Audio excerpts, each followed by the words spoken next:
Inilah yang disebut dalam ayat laqad kunta fi ghaflatin min hadza fakashafna anka ghita'ak fabsaruka al-yawma hadid.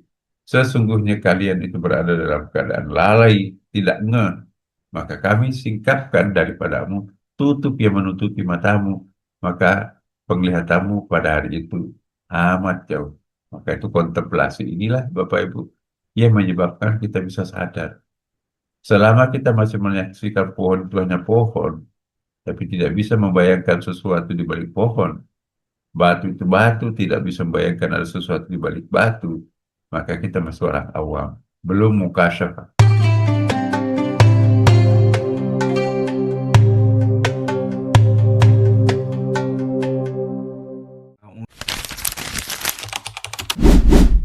Saya ingin kembali sedikit mengenai huruf bah ini. Karena intinya Quran itu adalah huruf bah, terutama titik di bawah bah.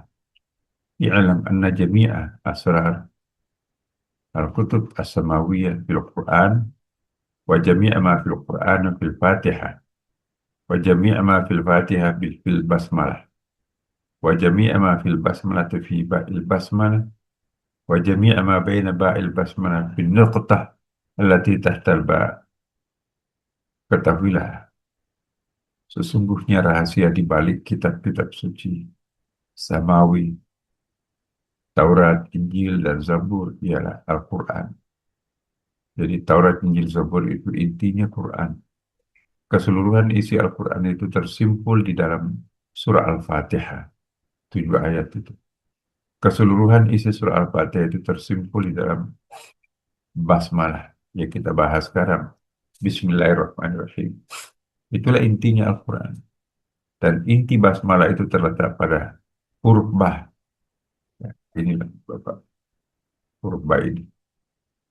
Dan inti huruf bah itu terletak pada titik di bawah bah. Nah, ini ada titik di bawah bah. Ingat dulu pernah kita bahas itu. Jadi Allah tidak repot-repot membuat alam satu persatu dengan begitu banyaknya. Cukup Allah menghadirkan pena. Jadi pena biasa, pena ya kalam ya. Dulu kan kalam ya. Dulu pena itu ada tinta botol tintanya ya. Kemudian dicelupkan ke dalam pena ini kalam ini dimasukkan ke dalam tinta baru kita pakai menulis. Itu dulu. Sekarang kan pulpen sudah canggih ya. Nah ini Ibnu Abbas awal ma khalaqallah ala qalam. Ya, Ibnu Abbas ini eh, ponakannya Rasulullah. Yang paling pertama Allah ciptakan ialah pena atau kalam. Kemudian ia memerintahkan tulisan, ia memerintahkan tulislah. Lalu pena itu eh, menulis sebuah titik. Itulah titik di bawah. Terjadilah apa yang terjadi hingga hari kebangkitan dari ajal sampai perbuatan. Ya. Ia berkata, itulah pena yang bercahaya yang panjangnya antara bumi dan langit. Jadi pena itu panjang, goresannya itu titik, tapi titik itu nanti menjadi eh, sebuah benda dan itu memadat, meledak titik itu, kemudian partikel pecahannya jadilah dia planet-planet, planet itu berkembang, wa inna la musi'un, mengalami expanding universe, meledak lagi dan seterusnya. Dan bumi ini pun juga seperti itu, tapi ledakannya itu nanti melahirkan tumbuh-tumbuhan, binatang, burung, ikan, dan sebagainya. Ya, itu yang inilah di dalam Al-Quran disebut surah Al-Qalam itu ya. Nun, ya, ini biasa diistilahkan dengan nun itu botol tinta ya. Dan tidak bisa kita menulis hanya botol tinta tanpa ada penanya kan. Demi kalam atau pena, ya. Dan tidak bisa kita menulis hanya ada tinta dan pena, harus ada kertasnya. Wa maestrun dan apa yang mereka tuliskan di atas lembaran. Jadi perkawinan antara pena, tinta, dan lembaran. Jadi perkawinan antara pena dengan lembaran itulah nanti yang kita bahas. Jadi semua bumi ini melalui proses perkawinan. Pena menuliskan, menorehkan titik di atas lembaran, lalu jadilah anak-anak makrokosmos. Jadi huruf nun juga bisa ditafsirkan dengan makna semiotik, simbolik ya, semacam botol tinta, bisa juga dengan tinta atau dawat, midadun, dawat, ya. Lalu dihubungkan dengan kalam. Jadi satu paket antara kalam dengan pena. Nah, kalau karena kita lihat pulpen itu kan, pulpen itu di dalamnya ada ada pena ini, ada tinta. Jadi pena ada tinta di dalamnya. Lalu ada lembaran dituliskan. Ya, jadi ada pena, ada lembaran. Inilah wa ma yasrun dan apa yang dituliskannya.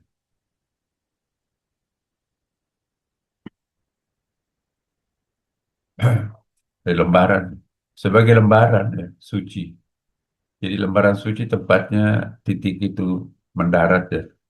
Ar-Razi dalam tafsirnya Al-Kabir, tafsir Al-Kabirnya Ar-Razi itu menyebutkan riwayat bahwa huruf Nun ialah huruf akhir daripada Ar-Rahman. Ya, jadi ini Nun ada Nunnya kan. Surah Nun Ar-Rahman. Ya. Kata Maestro dalam ayat di atas itu ialah lembaran yang terpelihara. Allah Al-Mahfuz. Ya, maaf satu itu kehilangan. Ah,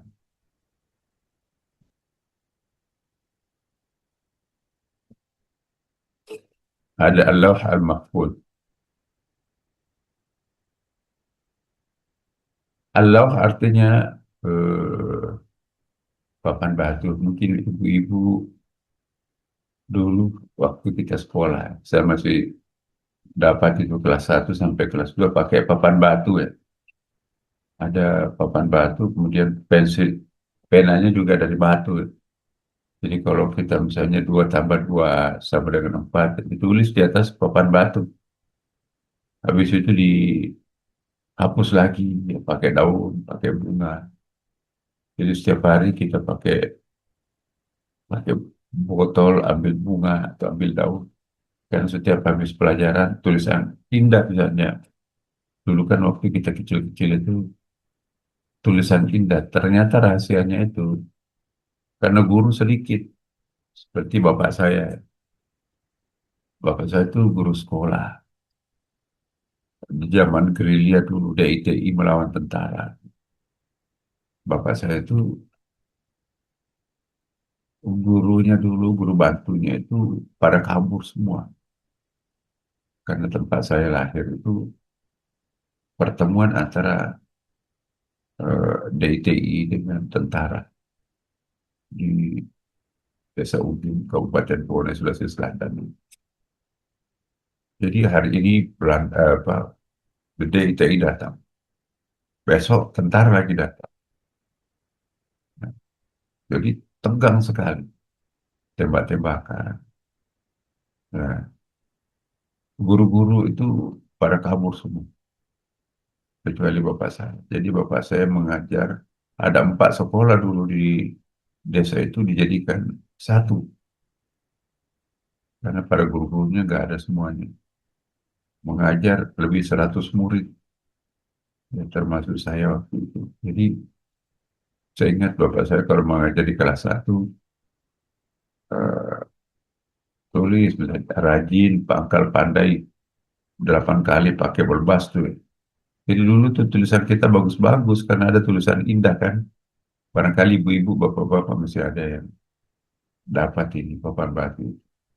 Setelah itu pindah lagi ke kelas 2, kasih lagi pekerjaan 2 tambah 2 sama dengan sekian, 3 kali sekian, ada kali-kalinya, ada tambah-tambahnya.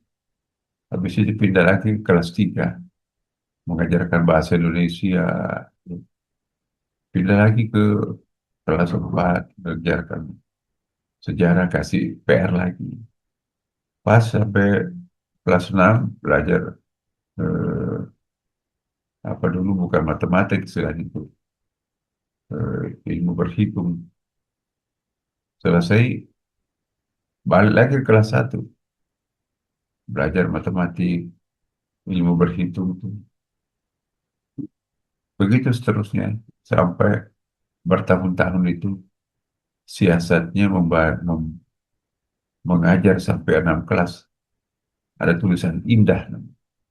Kelas 2 kasih lagi tulisan indah. Ya. Malu bertanya sesat di jalan. Tulisan miring dulu kan. Ada berbasnya itu. Jadi A yang G itu ke bawah kakinya. Tanya K itu nyentuh garis yang di atas. Nah, belakangan ada buku kan enak itu. Nah, terus itulah dulu. Nah, kembali lagi ya bahwa Allah itu papan batu. Papan batu itu yang dipakai itu namanya Allah. Tapi sekarang Allah itu merubah pengertiannya menjadi hard disk raksasa, the big data. Al-Mahfud itu terpelihara. Jadi kalau kita dulu bawa papan batu pergi sekolah, lumayan berat. Tapi anak-anak kita sekarang ini, cucu kita, bawa kapsul, bawa laptop. Sama beratnya. Laptop itu bisa menyimpan sampai 10.000 buku di dalam. Bisa macam-macam satu laptop itu. Satu monitor itu sama lebarnya dengan papan batu. Cara menghapuskannya gampang, cuma klik-klik aja. Cara menghidupkannya kembali, karena ada hard disknya kan. Dulu kita menyimpan pelajaran itu bukan di hard disk, tapi dihafal. Coba suruh anak-anak kita kali-kali itu. 5 kali 5, ya. Dulu 5 kali 5 25. Encer otak itu. Anak-anak kita tanya dulu kalkulator, tanya dulu handphone. 3 kali 7 saja, oh dia nggak ngerti. Semuanya harus dimanjakan oleh handphone, kalkulator. Dulu kita hafal kali-kalinya itu. 3 kali 7 21. Cuman kalau nggak menghafal, jewer telinga. Maka itu tempat penyimpanan ilmu itu di otak. Sekarang anak-anak kita menyimpan ilmu itu di hard disk. Maka itu tingkat tergantungannya ke laptop atau ke handphone itu berat sekali. Dulu kita nggak ada handphone, tapi tanya misalnya, ibu kota Aceh apa? Nah, ibu kota Sulawesi Selatan apa? Jadi kita hafal semua. Menteri Perdagangan siapa? Adius Prawiro, Menteri apa? Jadi semua kita hafal. Nah sekarang internet, ya, enak dulu tuh karena sistem hafal. Nah sekarang Bapak Ibu sekalian, Lauh Mahfuz itu ada harddisk raksasa. Jadi cukup Allah menciptakan satu titik, titik itu nanti berjalan. Pena Tuhan itu berjalan sampai akhir zaman. Maka tidak jatuh selai lembaran daun dari tangkainya, melainkan sudah tercatat di Lauh Mahfuz. Jadi kita ngaji pagi hari ini, itu sudah dicatat di Lauh Mahfuz. Ada hadis Nabi, Bapak Ibu sekalian, 50 tahun sebelum kita lahir, Allah sudah menyelesaikan takdir pada setiap orang, jodohnya, ya, kerjaannya, riwayat penyakitnya, sudah lengkap semuanya. Jadi kita tinggal menerima apa adanya. Ibnu Arabi melukiskan, kemudian Allah Subhanahu wa taala menciptakan antara langit dan bumi, langit laki-laki, perempuan, bumi, ya kan? Jadi kemudian Allah Subhanahu wa taala menciptakan antara langit dan bumi attachment, kemalekatan dan perjumpaan khusus sebagai kehendak Allah Subhanahu wa taala untuk menghindarkan berbagai spesies, ya, untuk menghadirkan berbagai spesies di muka bumi ini berupa mineral, tumbuh-tumbuhan, binatang, ikan, burung dan sebagainya. Ia menjadi bumi ini sebagai istri, ya, dan langit itu sebagai suami. Itu juga nanti punya hubungan mesra. Langit eh, sang suami berhubungan intim juga yang ditandai dengan eh, turunnya air masuk ke lembaran bumi, masuk ke rahim ibu pertiwi, lahirlah anak-anak makrokosmos tumbuh-tumbuhan itu. Nah, ini pelajaran buat kita semua. Sang suami jika tidak berhubungan intim dengan istrinya, tidak main to the point, tapi ada mula'abah, ada kamasutranya juga, ada mendung, ada kilat, ada guntur bersaut-sautan. Berarti sang bumi harus siap bahwa suaminya akan menggauli dirinya. Dan orgasmenya terjadi pada saat hujan itu. Jadi dia lahirlah anak-anak makrokosmos. Jadi pohon-pohon itu jangan dirusak, jangan dibakar. Itulah yang disebut dengan ekoteologi. Eko artinya bumi, teologi artinya hubungan Tuhan dengan hamba. Manusia tidak bisa hidup tanpa lingkungan alam. Maka itu manusia wajib memelihara lingkungan alam. Kalau enggak ya seperti Aceh di sini kan. Ya, pengundulan hutan. Sumatera itu sudah gundul itu. Pohon-pohon besarnya sudah gak ada lagi. Dibabat. Jadi kalau kita turun, kalau kita terbang di atas Sumatera, dari Aceh sampai ke Lampung, penuh dengan sawit sejauh mata memandang. Tapi kalau kita terbang dari Sorong sampai ke Merauke, penuh dengan hutan belantara, nggak kelihatan sawitnya. Maka itu jarang longsor di situ kan, Bapak. Karena pohon-pohon besar itu menancapkan akarnya ke perut bumi, mengiring, mengirim hujan. Jadi nggak ada longsor, nggak ada apapun. Nah, hati-hati. Pulau Jawa sudah terjadi duluan sebelum Sumatera. Pulau Jawa sudah nggak ada hutan belantara lagi. Disusul Sumatera, menyusul Kalimantan, Bopeng-Bopeng itu Kalimantan Timur. Alhamdulillah di bagian timur NTT, sebagian Sulawesi, Papua masih gondrong hutan-hutan. Nah, jadi dunia akan terjadi malapetaka manakala kita tidak memperhatikan putra-putri makrokosmos ini. Jadi langit melakukan kontak khusus dengan bumi sebagaimana yang diprogramkan Allah SWT. Seperti kontak khusus yang dilakukan seorang suami terhadap istri yang menurunkan cairan orgasme memasuki rahim istrinya yang kemudian melahirkan keturunan. Langit sang suami juga melakukan hal yang sama terhadap istrinya yaitu bumi. Lalu cairan orgasme berupa hujan menyebabkan tumbuhnya benih yang melahirkan spesies bermacam-macam. Ya. Lebih lanjut Ibnu Arabi menjelaskan, keserasian hubungan pasangan pena dan lembaran melahirkan alam semesta. Jadi perkawinan pena dan lembaran wal qalam yawma yasturun itulah melahirkan alam semesta. Di dalam alam semesta ini juga terus berkembang juga melalui interaksi pasangan harmonis yang diwarisi dari pasangan pena dan lembaran.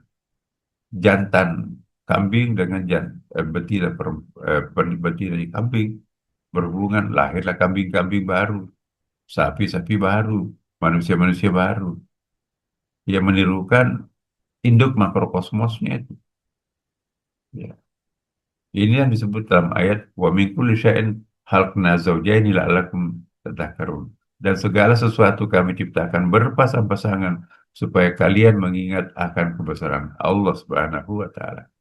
Satu-satunya tidak punya pasangan hanya Allah Subhanahu wa taala. Allah tidak punya pasangan tapi punya makhluk yang dikasihani.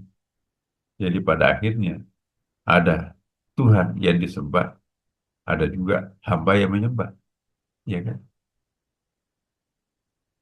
Nah, itu dia. Bagaimana pasangan makrokosmos mikrokosmos ini bergaul? Wamin ayatihi an khalaqalakum min anfusikum azwaja litaskunu ilaiha wa ja'ala bainakum mawaddatan wa rahmah. Nah, bidzalika la ayatin liqaumin yatafakkarun. Ini ayat pengantin ini. Seringkali dibaca pada pengantinan. Dan di antara tanda-tanda kekuasaannya ialah dia menciptakan untuk istri-istri dari jenismu sendiri. Supaya kamu cenderung dan merasa tentram kepadanya. Dan dijadikannya di antaramu rasa kasih sayang. Sesungguhnya pada yang demikian itu benar-benar terdapat tanda-tanda bagi kamu yang berpikir. Jadi Ibnu Arabi menganggap pasangan atau azwaj dalam ayat ini termasuk pasangan makrokosmos. Ya. Alam semesta termasuk manusia, bahkan para malaikat adalah entitas baharu, al-ayanul hawadis, atau mungkin wujud. Ya.